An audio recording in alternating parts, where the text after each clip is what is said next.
सोचो, प्रोविजन भी और जीएसटी भी, क्या इससे मुश्किल क्वेश्चन हो सकता है इस चैप्टर में?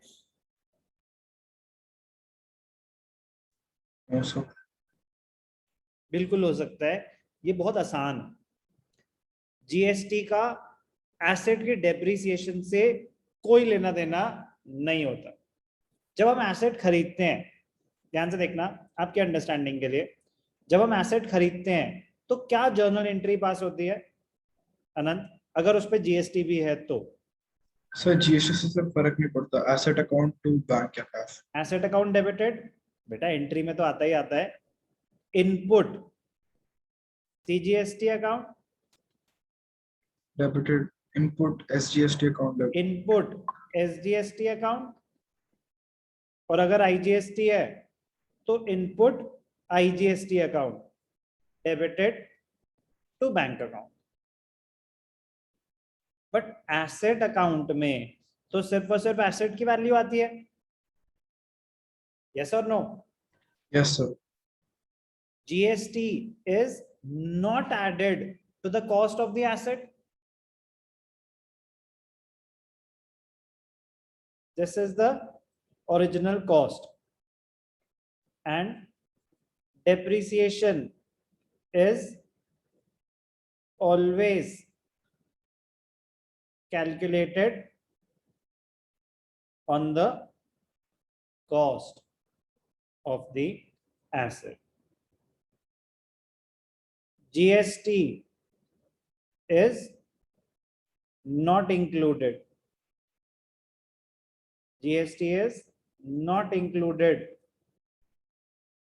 in the cost of the asset. पहले भी बता चुका हूं, एंट्रीज में भी आपको बताया था कि एसेट अकाउंट, तो जब एसेट अकाउंट बनेगा तो खरीदेंगे तो सिर्फ एसेट की वैल्यू आएगी टू बैंक अकाउंट। जीएसटी का डेप्रिसिएशन से कोई लेना देना नहीं है। ये बात क्लियर है?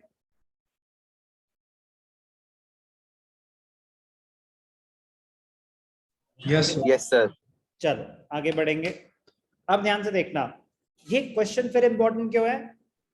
कैलकुलेशन थोड़ी मजेदार है। एसेट साल के बीच में बेच रहे हैं, एसेट साल के बीच में बेच रहे हैं, तो वो एक बड़ा ही अच्छा पॉइंट है, बट वो पॉइंट हम पहले भी कर चुके हैं नॉर्मल क्वेश्चंस में। तो कैलकुलेशन का तरीका सेम रहेगा कि 6 महीने एसेट यूज करा फिर बेच दिया तो उन 6 महीने की एडिशनल डेप्रिसिएशन निकालेंगे, वो सब सेम रहेगा। प्रेजेंटेशन पे ध्यान देंगे, ध्यान से देखना। पहले तो बैलेंसेस हमें कब के दे रखे हैं? 1 अप्रैल 2019, तो ईयर क्या हो गया? 2019-20।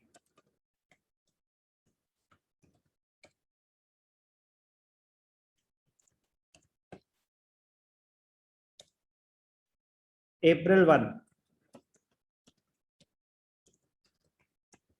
to balance BD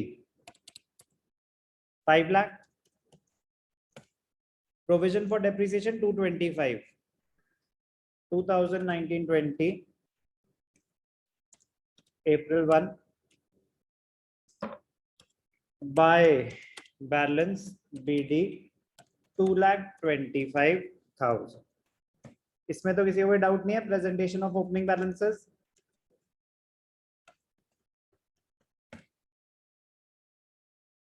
no sir. No sir. Okay, अब ध्यान से देखना क्या हुआ। The machinery is depreciated at 10% fixed installment method. Okay ji. The accounting year being April to March. On 1st October 2019, a machinery which was purchased on 1st July 2016 for 1 lakh was sold for 42,000. तो 42,000 क्या है? Sale value, और 1 लाख क्या थी उसकी? Cost, कि आपने खरीदी कितने की थी। ये 5 लाख जो है पृथ्वी, ये कॉस्ट है या depreciated value? Cost, original cost. Cost, cost means original cost. तो आपके पास टोटल एसेट कितने का था? 5 लाख।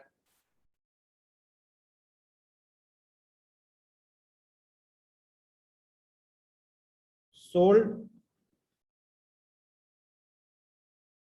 रिमेनिंग, बेचा कितने का?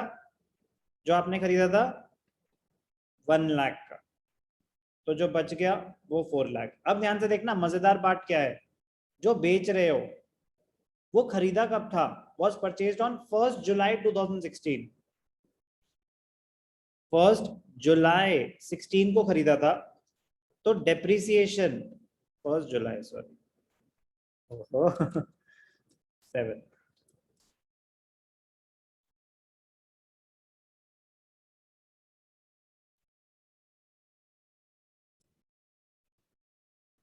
फर्स्ट जुलाई 2016, तो डेप्रिसिएशन 16 17 17 18 18 19, अभी 19 20 चल रहा है, ये तीनों सालों के डेप्रिसिएशन ऑलरेडी कैलकुलेटेड होगी, यस और नो? एसेट में से माइनस नहीं हुई, बट इस 2,25,000 में तो इंक्लूडेड होगी। Yes, sir. कितनी होगी वो हमें कैलकुलेट करनी होती है, तो वो कैलकुलेट कर लेते हैं। 16 17 में अगर आपने 1 जुलाई को एसेट खरीदा है, अप्रैल में जून 3 मंथ्स जा चुके हैं, तो 16 17 में कितने मंथ्स के लिए एसेट यूज हुआ होगा, 9 मंथ्स। ये ध्यान रखना था। Rate of depreciation is 10%। तो फर्स्ट ईयर बस क्या हो जाएगा, 1 लाख का 10% फॉर 9 मंथ्स, तो 10,000 मतलब 7,500। सेकेंड ईयर पूरे 10,000, थर्ड ईयर पूरे 10,000, यस और no? Yes, sir. Yes, sir. 1920 में 1 अप्रैल को ही बेच रहे हो या during the year? During the year. During the year. Asset was sold on 1 अक्टूबर, तो अप्रैल में जून जुलाई अगस्त सितंबर 6 महीने और यूज करा एसेट, तो 1920 में 6 मंथ्स जो आपने यूज करा, ये डेप्रिसिएशन कितनी थी, 27,500 तो पहले से कैलकुलेट हो चुके हैं, एसेट में से डिडक्ट नहीं हुई। लेकिन ये जो है 10,000 का हाफ 5,000, क्या ये कैलकुलेट हो चुकी थी पहले या आपको करनी पड़ेगी अब? ये चार्ज हो चुका है, जो इस साल की करंट ईयर डेप्रिसिएशन है, क्या वो डेप्रिसिएशन एसेट पे चार्ज हो चुकी है? No, sir. No, sir. नहीं हुई। तो जो डेप्रिसिएशन हम चार्ज करते हैं करंट ईयर की, उसकी एंट्री होती है depreciation account debited to provision for depreciation, तो उससे आपका प्रोविजन और बढ़ जाएगा, इंक्रीज इन लायबिलिटी अक्टूबर 1। तो पहले आप डेप्रिसिएशन कैलकुलेट करेंगे, डेप्रिसिएशन तो हमने कैलकुलेट कर ही ली थी, बट यहाँ पे फिर से दिखा देता हूँ।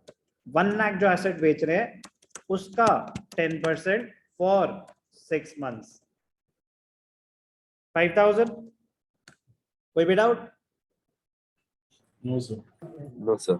अब जो एसेट बेच रहे हैं उस पे आज तक कितनी डेप्रिसिएशन लग गई, जो एसेट बेच रहे हैं ये पहले लग गई थी 6 months वाला समझ नहीं आया। ओके, एक 1 लाख का एसेट है, आप बेच रहे हो अक्टूबर में, तो अगर एसेट साल के बीच में बेचते हैं तो उतने पीरियड की जो डेप्रिसिएशन है वो सिर्फ जो एसेट बेच रहे हैं उस पे निकलती है या टोटल एसेट पे?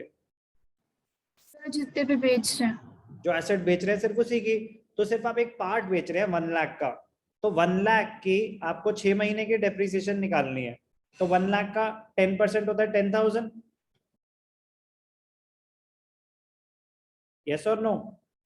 Yes, sir. yes sir, पूरे साल का होता है, तो पूरे साल का अगर 10,000 है तो उसका हाफ 6 मंथ्स का कितना हो जाएगा, 5,000. okay sir, क्लियर है? yes sir, तो टोटल डेप्रिसिएशन कितनी हो गई, 32,500, यस और नो? yes sir, तो book value of the asset कितनी हो जाएगी, आपने 1 लाख का खरीदा था, उस पे book value on 1 October 19 1 lakh का खरीदा था, 32,500 डेप्रिसिएशन है 67,500। कोई भी doubt? No, sir. Sale value बेचा कितने का, 42,000, जीएसटी से मुझे कोई लेना देना नहीं है, वो आउटपुट जीएसटी में जाता है। Sale value is 42,000। फिर से हल्का सा नुकसान हुआ, कितना है 67,500 माइनस 42,000, 25,500। कैलकुलेशन ऑफ लॉस में किसी को कोई दिक्कत? No, sir. No, sir. अब ध्यान से देखना प्रेजेंटेशन। तो अब एसेट बेच रहे हैं, जब एसेट बेच रहे हैं तो उस पे आज तक जितनी डेप्रिसिएशन लगी, provision for depreciation to machinery account, calculate हमने कर लिया है। कितनी लगी थी? 32,500। यस और नो? Yes, sir. 32,500। तो यहाँ पे क्या आ जाएगा? By provision for depreciation account 32,500। अब प्रोविजन फॉर डेप्रिसिएशन आ गया, कितने का बेच रहे हैं? By bank account 42,000। लॉस कितना हुआ? कंपनी है, क्या है? एक्स लिमिटेड कंपनी है, तो by statement of profit and loss कितना लॉस हुआ? 25,500। कोई भी doubt? No, sir. On the same date a new machine was purchased for 2 lakh। तो सेम डेट मतलब October 1 to bank account 2 lakh. यहाँ पे कोई इंडिविजुअल एसेट दिखाने की जरूरत ही नहीं है। जब ईयर एंड होगा तो डेप्रिसिएशन रिमेनिंग एसेट पे निकलेगी बाय डेप्रिसिएशन। पहले से पुराना एसेट कितना पड़ा हुआ था? 4 लाख। तो 4 लाख का 10% 40,000, और आपने 2 लाख का नया एसेट खरीदा। 2 लाख का 10% फॉर 6 मंथ्स 10,000। तो करंट ईयर डेप्रिसिएशन प्रोविजन में क्रेडिट साइड पे आ जाएगी बाय डेप्रिसिएशन, कितना हो गया? 50,000। कोई डाउट अभी तक? No, sir.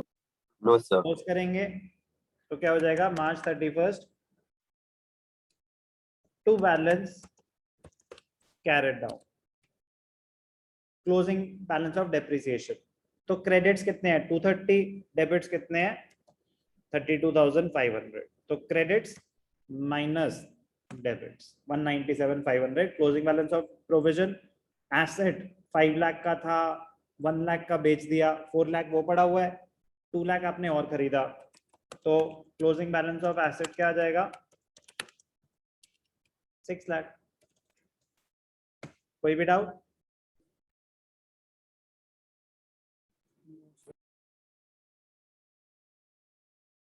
एक सेकेंड, यहाँ पे यार वो फॉर्मूले में सारी लाइंस आई नहीं थी। ठीक, फॉर्मूले में वो ऊपर वाली लाइन ही आई नहीं हुई थी। क्लियर है? Yes, sir.